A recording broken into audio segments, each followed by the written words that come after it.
Hey, welcome to 23 Degrees Sideways. Today we're going to talk a little bit, we're just going to do a dumping ground of Reddit liveaboard posts today. So it's been an interesting, past week or so. I haven't updated in a little while. The weather is getting warmer, but inconsistently so. Today there's some weird thing in the east where there's another little cold dip just kind of blowing through, but it's blowing like south to north. Somehow, just this big curve, and it's going to be gone tomorrow. So, it was like 70 degrees, 75 degrees a couple days ago, and then boom, right back to a light frost, not heavy frost, but light frost, like 30 degree, 29 degree low for 2 days, and then, but no real warmth, no real warming up. Yesterday was really bad because the wind never settled down, so you never really, and the cold air mass, so you never really got above 42 degrees. And today we're recovering a little bit, and tomorrow it'll be back in the 60s, and then it's supposed to be pretty much that way through, the start of spring. There's going to be a lot of springtime erratic weather on the East Coast, but it's coming along. The season is changing. It's time to start getting out your fiberglass and your epoxy and your resin and actually doing the work, and maybe cleaning your boat. I have some scrubbing spots that I need to get at that I really just need a warm, comfortable day to do. And today, not quite there, All right, so liveaboard versus vacation home. This was a really funny post because the guy starts out with, well, this is probably a dumb idea that won't pencil out. But, I was thinking, most of my experience is with 20-foot bow riders and fishing boats, but maybe we should get a bigger boat. We could keep it at the marina, and we could use it as a vacation home and like go out there and spend the weekends and do week-long events and stuff. And I'm just like, okay, you just described most people with boats in the water at marinas. Most people don't live aboard. Most people have boats where they stay for the season, either on the weekends or their 2-week vacation or something. Like this is very, very normal. So apparently he just has no experience with this and has only ever trailer sailed. So maybe I just thought that one was funny. I think it's a great idea. I think everyone who is interested in boats should have that opportunity to do that. We need more marinas, and we need a better marina culture and environment. There's this other guy who, I guess, retired military, but he's got that weird vibe, because I'm a veteran also, but this guy's got a weird vibe. I'm a 20-year veteran with extensive combat training, and he wants to talk about guns on his boat. And he's got a big boat. Like, his retirement purchase is like a 65, 70-foot trawler thing, and he's, with the global threat temperature, we've had to consider things for our defense, and he's asking about, guns and hidey holes, and how you can't take guns outside of the U.S. ever, which is actually not true. There's lots of laws and regulations about how to deal with firearms when you go traveling around other countries by boat, and you can actually just do it, and it's pretty good. The problem is they're going to be mostly inaccessible and bonded when you're in a foreign country. So think about that. If you end up trying to play Han Solo and you're a super smuggler, and you've got some stuff hidden away in some un-X-rayable fake gas tank or something, this is not actually uncommon. People do this quite a lot, and enough that we actually, the fuel tank is like the common thing for people to fake. No one ever seems to want to put their firearms in the black water tank, the poop tank. But you can't use them. If you use them in a place where you can't have them, you're going to have a problem. But this guy's all big and up and oof, and he's asking, what can you do? What are your acceptable ideas? Of course, people come up with your spearfishing equipment, which is legal most everywhere, and theoretically a way to defend yourself inside your cabin. And that's kind of a key point there, inside your cabin. It's one thing if some random meth head thief comes up on your boat and tries to steal your anchor off of your bow, your spare anchor off of your bow if you're anchored out.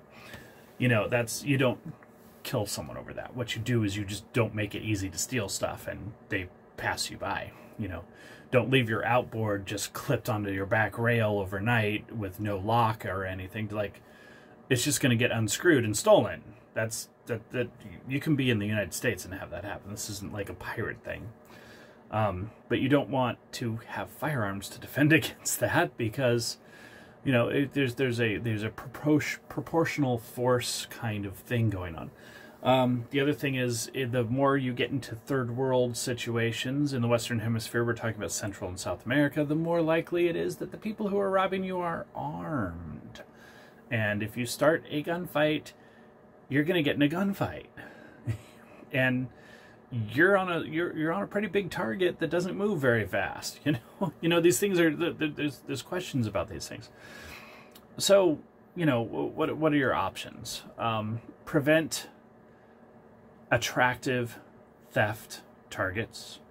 You know, if someone breaks into your cabin, like if you're in the boat and they're breaking into your cabin, then yeah, spearfishing, a gaff, you know, that's those gaff hook boat poles. People call them boat poles now, but you know, you can have a bronze gaff hook right there on a metal one or on a wooden ash shaft that's a little bit shorter, so that it's in your cabin. It just sits up on a rail right there, and you just rapidly and aggressively, assertively poke people in the face and torso with the sharp bronze thing while they're trying to break into your cabin, and they probably are going to go away.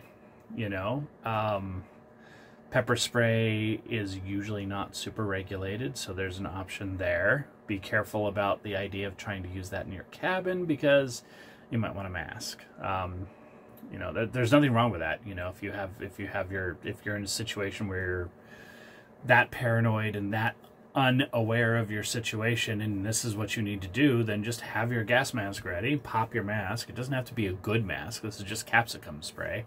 And spray the heck out of all the pepper spray you can, to dual-fisted bear spray, and people probably are going to leave you alone. And you're going to have to clean your cabin for weeks to get that smell out. So, things to think about, right? This one is just funny.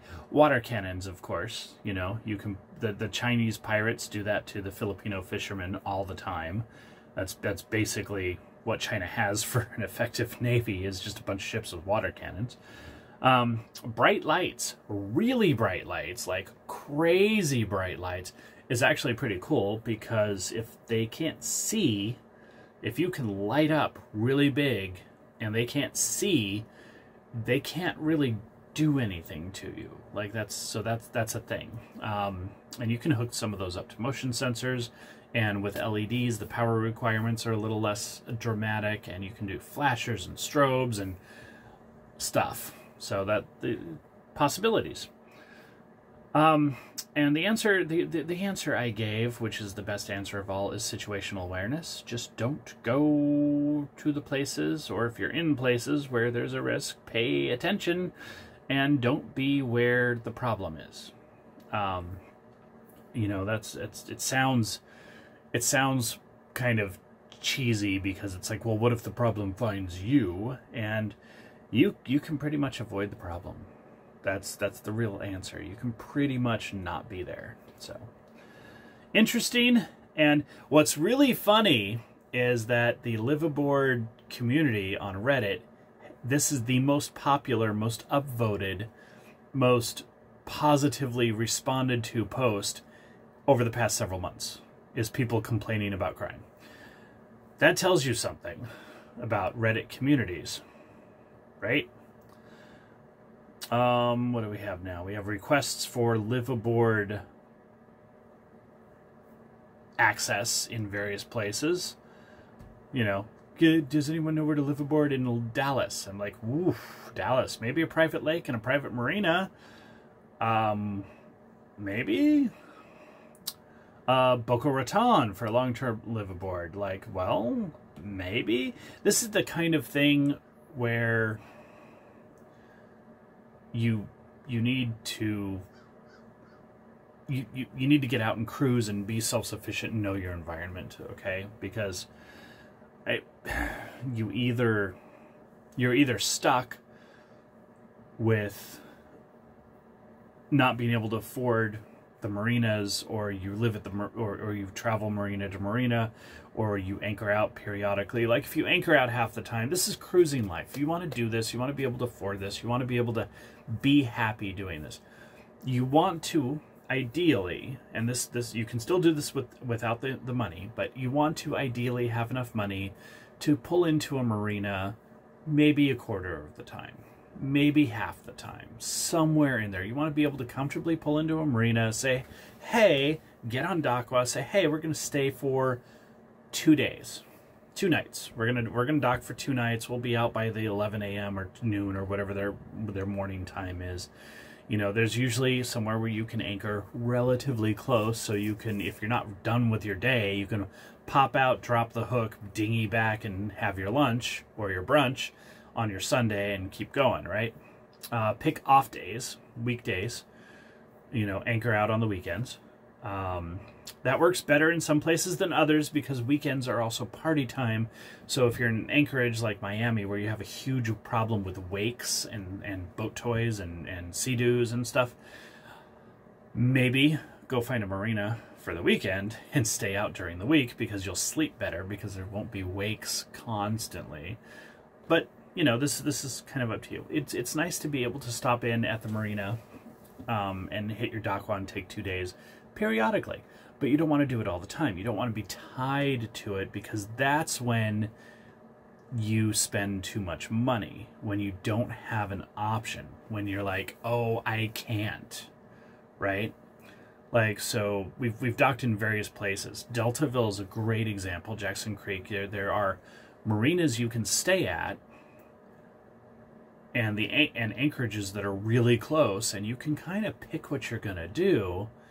And you could, very reasonably, if you want to spend a month and a half in Deltaville, you could very reasonably anchor out in a very calm, very easy anchorage for 3-4 days, hit the marina, Docwa, and transient for 2 days, and then go back out and do it. And you're only going to dock, you know, balance it out so that you're only docking 1 day, 2 days out of every 10. Right, that's 6 days of dock fees for a month, and you're close to shore. You're in your environment. You're comfortable. You've got a place where you're taking a vacation, taking a rest. You know, it's really chill. There's no problem doing that. Deltaville is just a great example. So balance that out. This whole Boca Raton for a long-term liveaboard thing. If you're a cruiser, you don't have to worry about it. Hit the marinas when you need to hit the marinas. Don't hit the marinas when you don't have to. You know, find your dinghy access. Anywhere that's super populated like this is going to have dinghy access for restaurants. Tie up your dinghy. Go to the restaurant. If you need to run a little errand or something at the same time, talk to the people. You know, be like, hey, we're tied up here. We're eating at the restaurant. We need to take a walk. Can we leave the dinghy here for a few minutes? Something like that. There are public places to do this. Sometimes there's just people in your yacht community. Whatever yacht tracker you have. I hate the word yacht, but I'm going to use yacht community because we're dealing with upper scale stuff. You know, be like, hey, you're hitting this dock for a couple days. We've talked to each other. We've anchored alongside each other. It's like, hey, can we raft up our dinghy to the back of your boat for the afternoon so that we can go grocery shopping? Do it. No problem. Just totally do it. All sorts of ways to do it.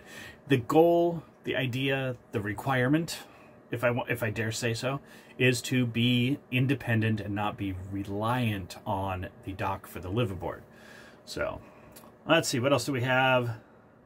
Over the last little bit, some guy bought a non-liveaboard boat. He bought a shorter boat that he's talked about for occasional overnights. He wants to put it in the water in the season, blah, blah, blah. Great, no problem. More questions about living aboard in specific towns, which is just really weird. Really weird. Tips for making it feel like home.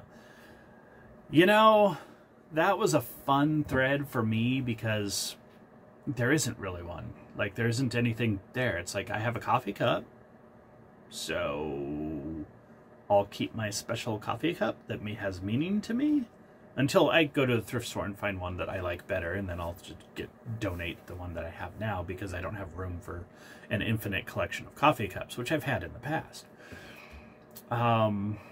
You know, people are like, Velcro a bunch of paintings all over the walls, and I'm like, yeah, they do collect dust and mold and mildew, so they go ahead, have fun, but you know, you got to clean that.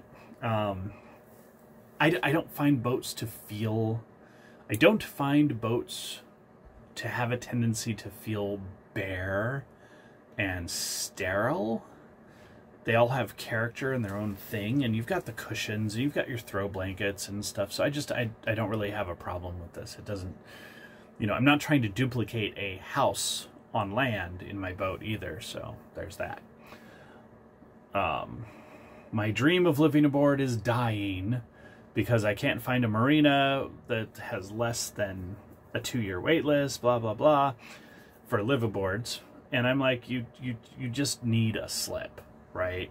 You need a slip. The poster says he doesn't have the skills to live at anchor yet, and I would need access to the city so I can keep my job. I'm like, well, just get a boat, put it in the marina, and spend the weekends on it. Start.